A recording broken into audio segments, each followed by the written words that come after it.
Attorney, abogado ka pala na nagtuturo sa Ateneo. At sinasabi mo, ang diferensya ng private sa public figure. Pagka-public figure ay di basta-basta. Kahit napirahin mo, parang nilisensya ka na, parang gano'n sinasabi. Pero pag private, talagang kinakailangan may palis ka agad yun. Siguradong kaya lang nung ikaw ay nag-vlog, ito yung title ng vlog mo sa akin. Huwag maniniwala sa pakulo at panliling lang ni Marcoleta. Ano ang panliling lang ko, attorney? Public figure mo, pero kailangan malaman ko sapagkat dito lang may malis ka na eh. Una, hindi mo ako kilala, ikaw hindi rin kita kilala. Pero dito lang the title pa lang. Huwag maniniwala sa pakulo at panlilinlang ni Marcoleta. Attorney, kahit kailan wala akong nilinlang na mamamayan ng Pilipinas. Wala kang karapatan na akusahan mo ako ng ganito. Kung ang pinag-uusapan ay gusto mo lang ma-informahan ng mga nagpa-follow sa'yo kung sino-sino maraming nagpa-follow. Pwede mo ba sagutin ito muna? Ano yung panlilinlang na sinasabi mo rito? Marami na po kasi akong naging hindi ko ano yung particular na ito pakikita ko sa'yo, ayan o. Hindi ko po alam kung anong particular doon na attorney, gumawa ka ng vlog. yes po, ako po. Responsibilidad mo sa public ito, lalong-lalo na yung naniniwala sa'yo. Hindi ko maniwala, paano mo silang napaniwala. Pero itong sinabi mo ito, may pakulo ako at panlilin lang. Ito yung sagutin mo, hindi ako naniniwalang hindi mo naaalala ito. Mr. Chair? Mr. Chair? Actually po, dun yata yan sa rally ng Iglesia ni Cristo na naging subject din ako po ng programa ninyo sa yung dalawang pong kasama na Honorable Congressman Marcoleta. At ako po yung naging subject nyo doon ni Saganang Mamamayan. Kasi ako yung nag-comment na sabi ko, dapat yung Iglesia ni Cristo kung talagang malaki yung mobilization nila, doon nila gawin sa Luneta, huwag sa Liwasan.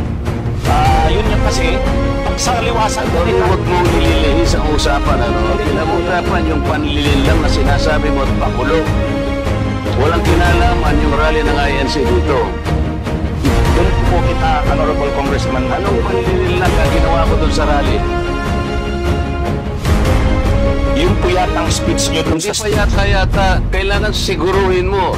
Nagsalita ko doon, anong parte ng speech ko ang nilin lang ko ang mamamayang Pilipino? Honorable Congressman Marco, yung reaction ko po yata, yung speech nyo po doon sa... Ano nga, kung alam mo yung speech ko, ano yung panlilin lang doon? Tingnan ko po dito sa ano yung... Dami ko na po kasing naging content ko po. Ay, hindi gano'n.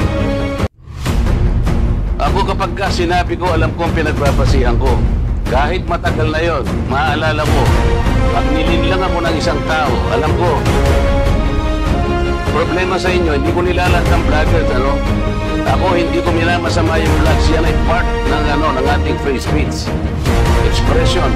At yan ay ginagaranti ng ating saligang batas. Totoo naman na kapag public figures, hindi dapat balat sibuyas. Hindi kagaya ng balat sibuyas ni Kong Barbers, alam ko yan. Pero hindi nangangahulugan. Kailangan i-establish ninyo. I-establish mo. Na ikaw ay abogado pa rin, kaya na sinasabi mo, nagtuturo ka pa sa isang reputabling institusyon. At pagkatapos, tinatanong ko lang ngayon, ikaw ang nagpa-vlog, Basta po tungkol po talaga yung naging topic ko po kayo tungkol dun sa rally niya. Ano nga yung sinabi ko sa rally na nanilang ako ng Pilipino? Wala ka man lang maisip. Ito yung uri mo na hindi kailangan talagang nagpa-vlog Nami-mislead mo yung mga tao, nililil lang mo yung mga tao. Ang dahilan ay hindi mo man lang masabi kung ano yung aking mga panlilin lang na sinasabi mo rito. Pulo, panlilin lang. Hindi ganyan yung mga vloggers na kilala mo. Yung mga vloggers umaatake rin sa akin, pero hindi ako balat sibuyas sapagkat may pasihan ang kanilang sinasabi. Yung pinag-uusapan siguro namin dito. Gusto nila niyang tingnan siguro kung ano yung mga seats ng mga aming pinag-uusapan dito. Hindi ako malat si Bues, pero ito, wala akong makitang panlil lang na ginawa ko sa ating mamamayan. Ikaw, ang lakas ng loob mo na mag-vlog. Bugado ka pa naman. O ano? Gusto panoorin ko po mamaya itong ano kung ano. Ay, ang hirap sa atin, Isipin- Mr. Chair eh. ano po kasi Isip-isipin mo, bigla ka na lang gagawa ng isang vlog na ngayon itatanungin kita ng diretso, wala ka man lang masabi, kahit isang panlilin lang. At inakala mo pag-asakali ko sa rally. Maramihin ko sabihin na harap ako sa rally pagkalaki para mandilang lang ako ng mamamayang Pilipino. Hindi ka dapat na abogado eh. Hindi ka dapat magturo sa Ateneo. Sinasabi ko sa iyo ngayon. Ako hindi ko inaukusahan ng mga vloggers. Kahit masasakit ang sinasabi nila, ngunit merong pasihan. Meron silang pinagmumulan na pasihan. Kamukha nung isang vlogger, Mr. Chair. Nakita niya yung isang tarpaulin, isang billboard na-install doon sa SLEX. Isang female vlogger, Mr. Chair, na napanood ko. Itong si Marcoleta kanya, walang kahihiyan ito. Wala pala eh. At kinahihiya na rin siya ng mga kapatid niya sa Iglesia ni Cristo. Sapagkat, akalain mong gagawa siya ng billboard, isasama niya kanya si Pastor Kibuloy. Hindi ba niya alam na si Pastor Kibuloy ganyan. So, kinakailangan, Mr. Chair, na sagutin ko. Ang pagkakasabi ko lang po na sagutin ko, miss ka ako, hindi kita kilala, pero medyo nasaktan lang ako, pero nandun na lang, papasensya na kita, sapagkat ako'y public figure. Kung lang ka ako ang ginanito mo, okay lang eh. Kaya lang kita sasagutin sapagkat yung mga nakikinig sa'yo, baka malin lang mo. Baka sila'y maniligaw mo sa paniwala na ako nga ang gumawa ng billboard na yan. So ipinaliwanag ko, Mr. Chair, hindi ako ang gumawa ng billboard na yan.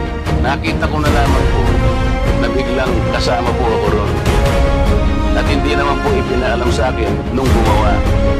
Siguro po dahil si Pastor Kibuloy po ay tumatakbo ring isang senador, inakala niya sigurong magiging maganda rin para sa kanya kung kami po'y magkasama.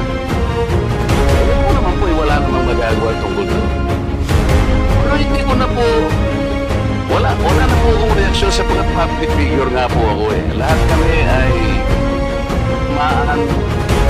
ito nga po yung napakagandang pagkakasalita po sa Korte Suprema eh. Mr. Chair, basahin ko lang, maliit lang po ito. The interest of society, ito po yung United States versus Bustos. The interest of society and the maintenance of good government demand a full discussion of public affairs. Complete liberty to comment on the conduct of public men is a scalpel in the case of free speech. The sharp incision of his probe relieves the abscesses of officialdom. Men in public life may suffer under a hostile and an unjust accusation. The wound can be assuaged with the balm of a clear conscience. A public officer must not be too thin-skinned with reference to comment upon his official acts. Kaya ko na lang siyang i-tolerate, Mr. Chair, yung babae yun. Pero ikaw, attorney, dahil sa attorney ka, yan ang sinasabi mo, nagtuturo ka pa sa isang reputable institution. Dito lamang sa title mo eh. Huwag maniniwala sa pakulo at panlilin lang ni Marcoleta. Pagkatapos tatanungin kita ngayon kung anong panlilin lang ang ginawa ko, wala ka man lang masabi. Kaya naman kita ni-demanda pero hindi na kita pagtitsagaan eh. Kung ikaw lang. Gusto ko lang malaman ng mga tao na walang pasihan itong ginagawa mo. Para sa akin, sapat na kabayaran sa'yo. O total, hindi na siya makakimbo, Mr. Chair. Tatigilan ko na siya. So hinahanap ko po talaga yung vlog ko na yun kung tungkol saan. So nakita ko na po, October 21 pa po pala yun, 2024. May post kasi si Honorable Congressman Marcoleta. Ang post niya, yung tungkol sa pagbisita niya sa Naga. Taga-Naga po kasi ako. nakita siya kay former Vice President VP Leni. So ang post ni Honorable Congressman Marcoleta na yun yung mark ng pagiging statesman. Kasi siya, hindi siya kay Duterte, kay Marcos, kay Leni, para sa kanya unity. So yung topic ko, huwag padadala sa pagulo at panlilinlang. Anong panlilinlang doon? Explain ko yung sinabi ko. Kasi opinion ko po ito, sabi ko. Oo nga, hindi panlilinlang yun. Nakipag-handshake ako. Kaya nga, ang sinasabi Sinabi ko, unity begins. Sabi ko lang po yung sinabi ko doon sa vlog ko. Hindi, panlilinlang ba yun? Ang sabi ko lang po, kasi kanina po tinatanong ako tungkol doon sa vlog ko na yun. Hindi ko talaga maalala sa dami ko ng vlog. So, binasa ko po, pinanood ko. So, tungkol po yung sa post ni Honorable Congressman Marcoleta, sabi niya, reading from netizens, reactions on my brief and casual meeting with former VP Leni. After my trip to Sipokot, I now realize how really divided our people are. Reaching out to all our leaders can also be personal. Our ability to show our humanity beyond the realm of political.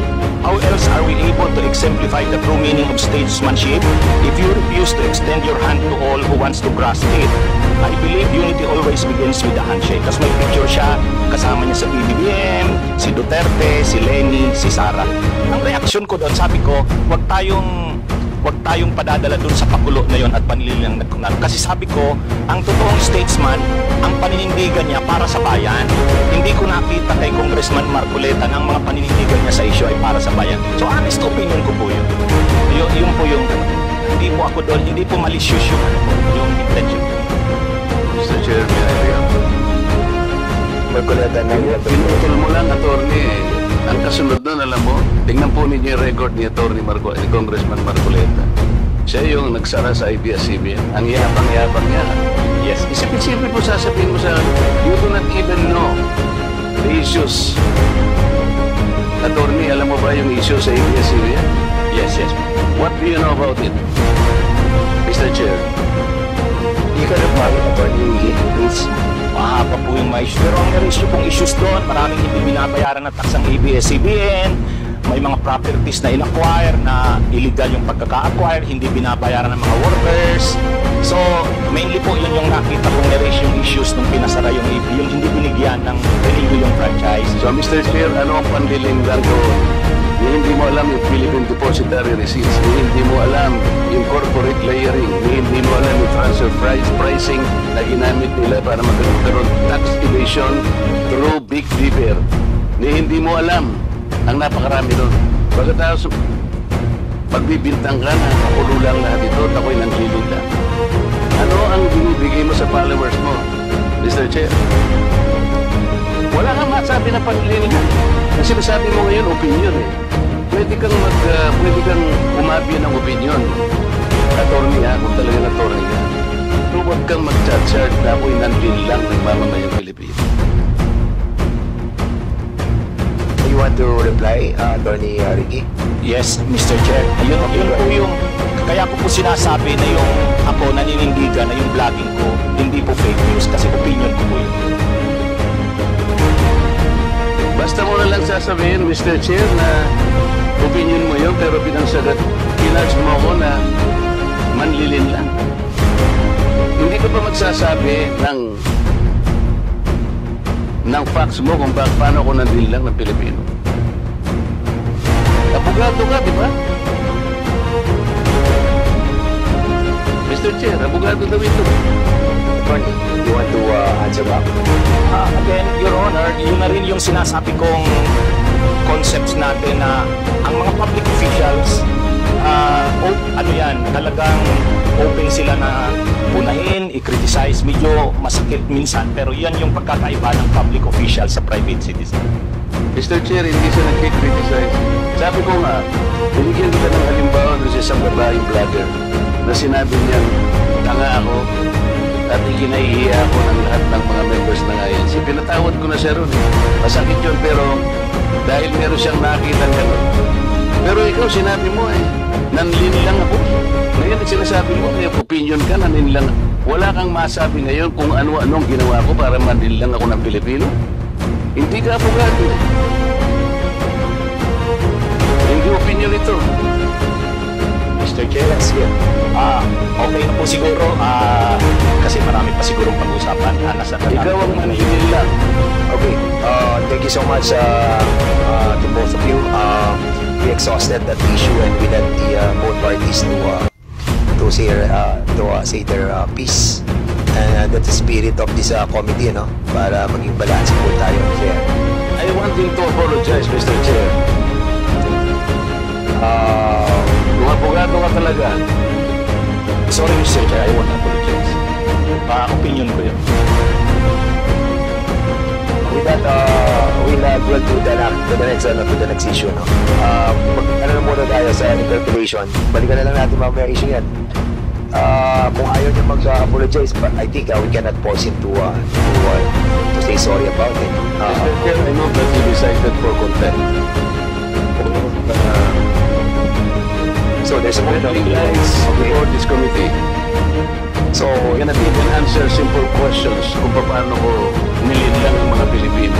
We cannot just let people, kahit na pa-public figures tayo. I give him the chance. okay, 1 minute suspension.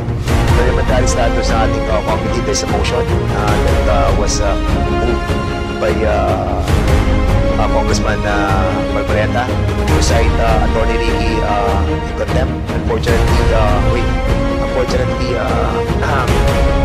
Congressman Rodante Marcoleta is not a member of any of this committee. So he cannot move any motion regarding this issue. I'm sorry, Congressman Marcoleta, because I've been informed that you are not a member of any of the committees. And according sa ating rules, hindi po pwede Mr. Chair, may I ask my friends in this committee who are well-intentioned enough, and I think they wanted also to protect not only the reputation of this committee, but I think the legal support. we can Mr. Chairman, siguro, Mr. Chairman. No chair. While, sige, Congressman, Can we table this motion for the meantime and proceed with the interpellation? I think we can go back to that motion later. But I think we should discuss that thoroughly, since this will be a contempt order and it will be needing the approval of the members present. So it's already 3 p.m. and we have 11 interpellators. So that is my suggestion, Mr. Chair, with the indulgence of Congressman Marcoleta. The members here have been here since early this morning. So kung pwede, tumuloy na muna tayo sa interpellation, then we'll go back to your motion. no, we cannot go back to the motion unless we will be able to talk to the other members to move for that motion. Then for For the meantime, we will table the motion, and for the meantime, we'll be asking Congressman Plato to proceed with the interpellation. So, Congressman Marcoleta, we'll be giving you a time to convince other members to move that motion.